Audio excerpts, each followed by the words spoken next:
करता है उसी प्रकार अनासक्त। जिसे कर्मों से प्रयोजन नहीं है तो आसक्ति क्यों होगी?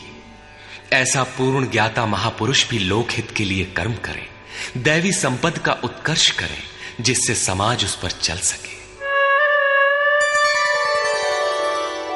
न बुद्धिभेदं जनयेद् अज्ञानां कर्मसंगिनां जोषयेत् सर्वकर्माणि विद्वान् युक्तः समाचरन्।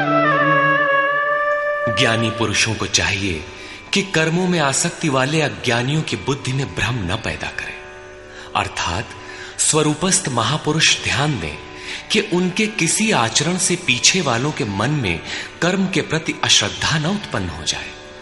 परमात्म तत्व से संयुक्त महापुरुष को भी चाहिए कि स्वयं भली प्रकार नियत कर्म करता हुआ उनसे करावे। यही कारण था कि पूज्य महाराज जी वृद्धावस्था में भी रात के 2 बजे ही उठकर बैठ जाएं, खांसने लगे। 3 बजे बोलने लगे, उठो मिट्टी के पुतलो। सब उठकर चिंतन में लग जाएं तो स्वयं थोड़ा लेट जाएं। कुछ देर बाद फिर उठकर बैठ जाएं, कहें, तुम लोग सोचते हो कि महाराज सो रहे हैं, किंतु मैं सोता नहीं, श्वास में लगा हूं। वृद्धावस्था का शरीर है, बैठने में कष्ट होता है, इसी से मैं पड़ा रहता हूं। लेकिन तुम्हें तो स्थिर और सीधे बैठकर चिंतन में लगना है। जब तक तैल धारा के सदृश श्वास की डोरी न लग जाए, क्रम न टूटे, अन्य संकल्प बीच में व्यवधान उत्पन्न न कर सकें, तब तक सतत लगे रहना साधक का धर्म है। मेरी श्वास तो बांस की तरह स्थिर खड़ी है। यही कारण है कि अनुयायियों से कराने के लिए वो महापुरुष भली प्रकार कर्म में बरतता है। जिस गुण को सिखावे उसे करके दिखावे। इस प्रकार स्वरूपस्थ महापुरुष को भी चाहिए कि स्वयं कर्म करता हुआ साधकों को भी आराधना में लगाए रहे। साधक भी श्रद्धापूर्वक आराधना में लगे, किंतु चाहे ज्ञान योगी हो अथवा समर्पण भाव वाला निष्काम कर्म योगी हो, साधक में साधना का अहंकार नहीं आना चाहिए। कर्म किसके द्वारा होते हैं, उसके होने में कौन कारण है, इस पर श्री कृष्ण प्रकाश डालते हैं।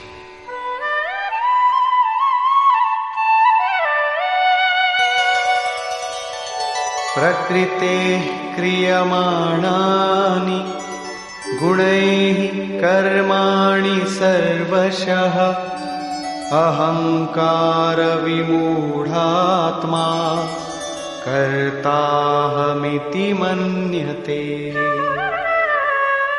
आरंभ से पूर्ति पर्यंत संपूर्ण कर्म प्रकृति के गुणों द्वारा किए जाते हैं। फिर भी अहंकार से विशेष मूढ़ पुरुष मैं करता हूं ऐसा मान लेता है।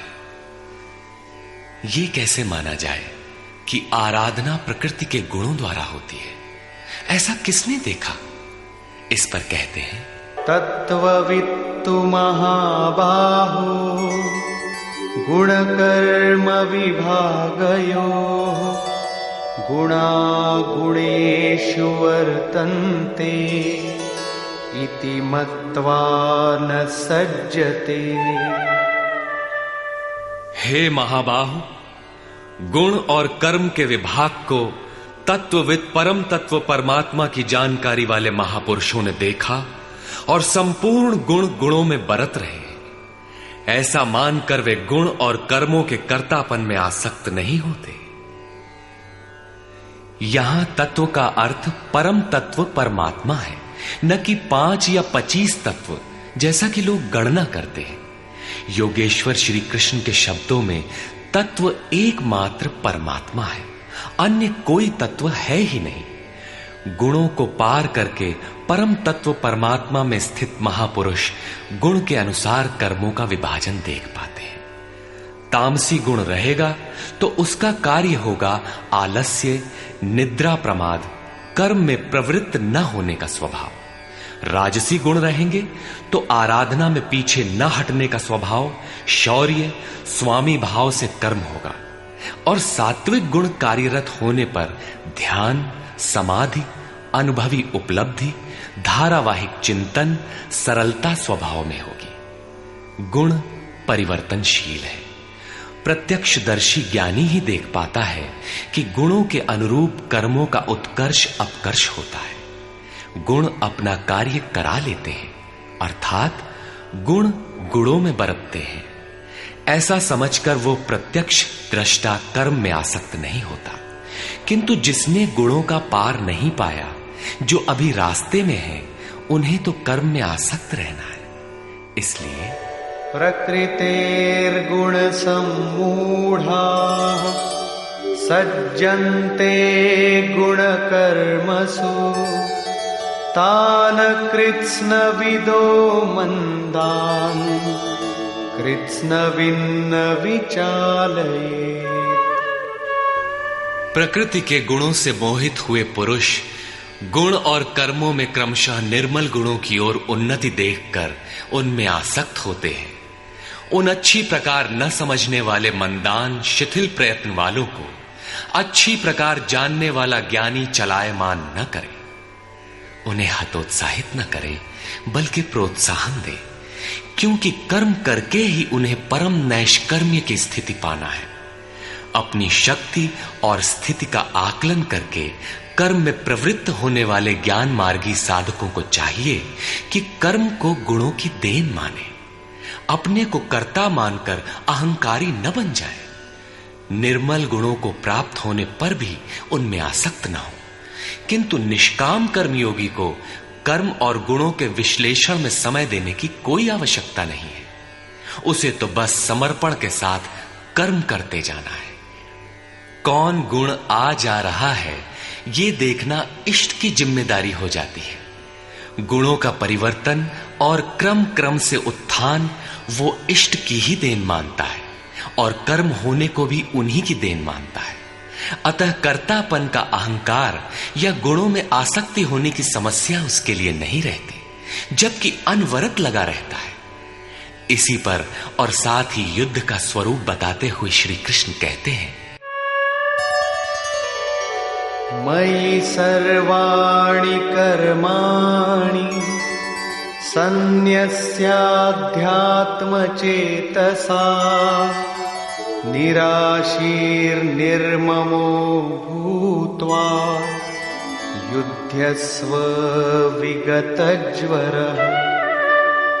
इसलिए अर्जुन, तू अध्यात्म चेतसा अंतरात्मा में चित्त का निरोध करके ध्यानस्थ होकर संपूर्ण कर्मों का मुझ में अर्पण करके आशा रहित, ममता रहित और संताप रहित होकर युद्ध कर। जब चित्त ध्यान में स्थित है, लेश मात्र भी कहीं आशा नहीं, कर्म में ममत्व नहीं है, असफलता का संताप नहीं है, तो वो पुरुष कौन सा युद्ध करेगा? जब सब ओर से चित्त सिमटकर हृदय देश में निरुद्ध होता जा रहा है, तो वो लड़ेगा किस लिए, किससे और वहां है कौन? वास्तव में जब आप ध्यान में प्रवेश करेंगे, तभी युद्ध का सही स्वरूप खड़ा होता है। तो काम, क्रोध, राग, द्वेष, आशा, तृष्णा इत्यादि विकारों का समूह, विजातीय प्रवृत्तियां जो कुरु कहलाती हैं, संसार में प्रवृत्ति देती ही रहती है। बाधा के रूप में भयंकर आक्रमण करती हैं। बस इनका पार पाना ही युद्ध है। इनको मिटाते हुए अंतरात्मा में सिमटते जाना, ध्यानस्थ होते जाना ही यथार्थ युद्ध है। इसी पर पुनः बल देते हैं, ये मे मतमिदं नित्यम् अनुतिष्ठन्ति मानवाः श्रद्धावन्तो न सूयन्तो मुच्यन्ते तेऽपि कर्मभिः। अर्जुन, जो कोई मनुष्य दोष दृष्टि से रहित होकर श्रद्धा भाव समर्पण से संयुक्त हुआ, सदा मेरे इस मत के अनुसार बरतते हैं कि युद्ध कर, वे पुरुष भी संपूर्ण कर्मों से छूट जाते हैं। योगेश्वर का यह आश्वासन किसी हिंदू, मुसलमान या ईसाई के लिए नहीं, अपितु मानव मात्र के लिए है। उनका मत है कि युद्ध कर। इससे ऐसा प्रतीत होता है कि यह उपदेश युद्ध वालों के लिए था। अर्जुन के समक्ष तो सौभाग्य से विश्व युद्ध की संरचना थी। आपके सामने तो कोई युद्ध नहीं है। आप गीता के पीछे क्यों पड़े हैं?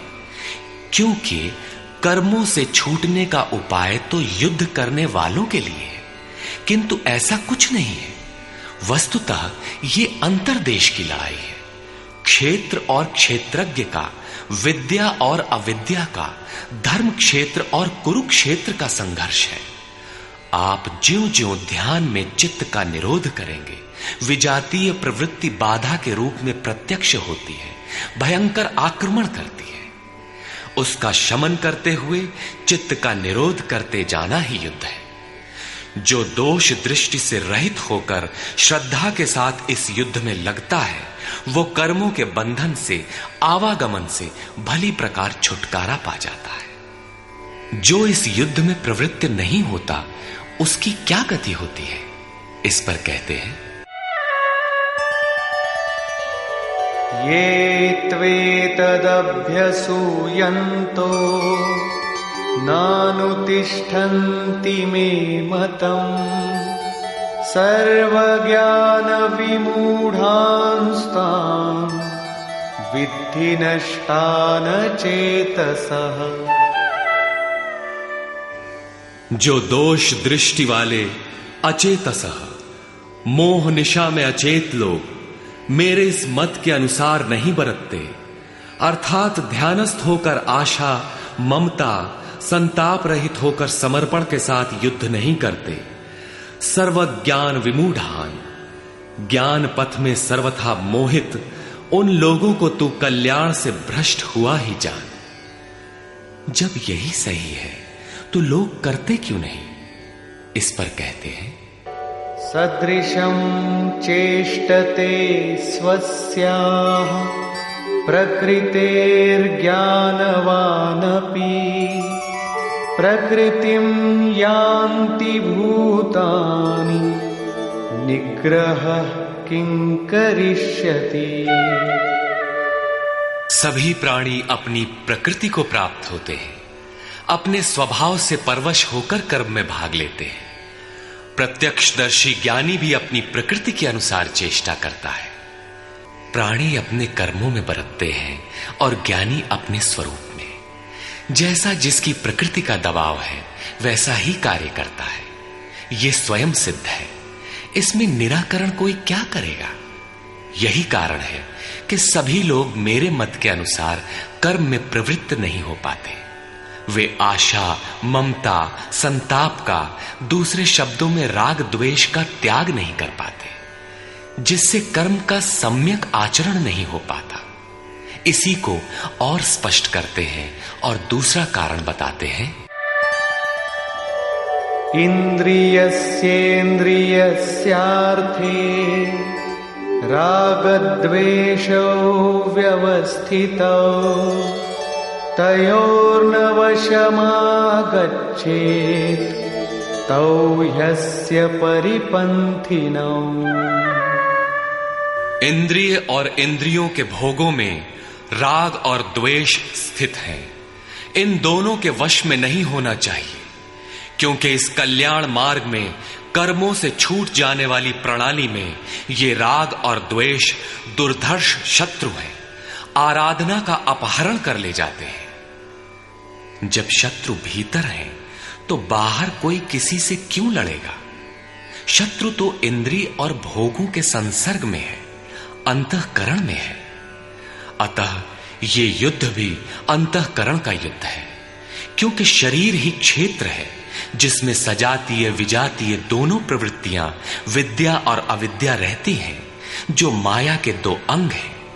इन्हीं प्रवृत्तियों का पार पाना, सजातीय प्रवृत्ति को साध कर विजातीय का अंत करना युद्ध है। विजातीय समाप्त होने पर सजातीय का उपयोग समाप्त हो जाता है। स्वरूप का स्पर्श करके सजातीय का भी उसके अंतराल में विलय हो जाना, इस प्रकार प्रकृति का पार पाना युद्ध है जो ध्यान में ही संभव है। राग द्वेष के शमन में समय लगता है, इसलिए बहुत से साधक क्रिया को छोड़कर सहसा महापुरुष की नकल करने लग जाते हैं। श्री कृष्ण इससे सावधान करते हैं।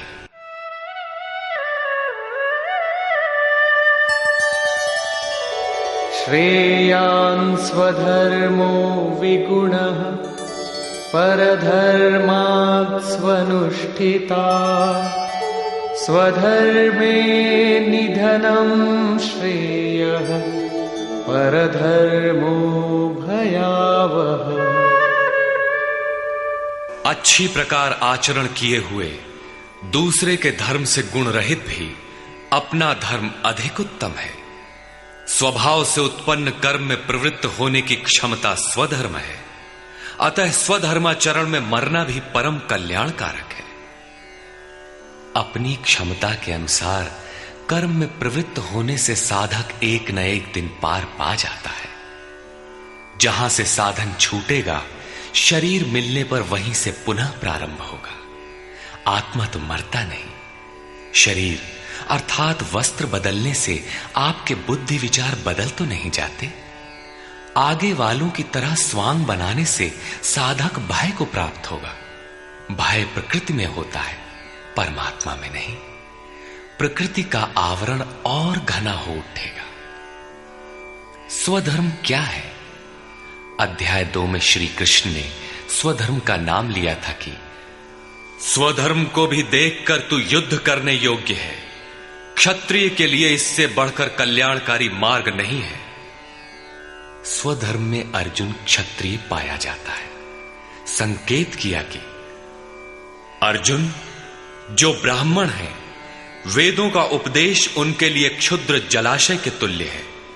तू वेदों से ऊपर उठ और ब्राह्मण बन, अर्थात स्वधर्म में परिवर्तन संभव है।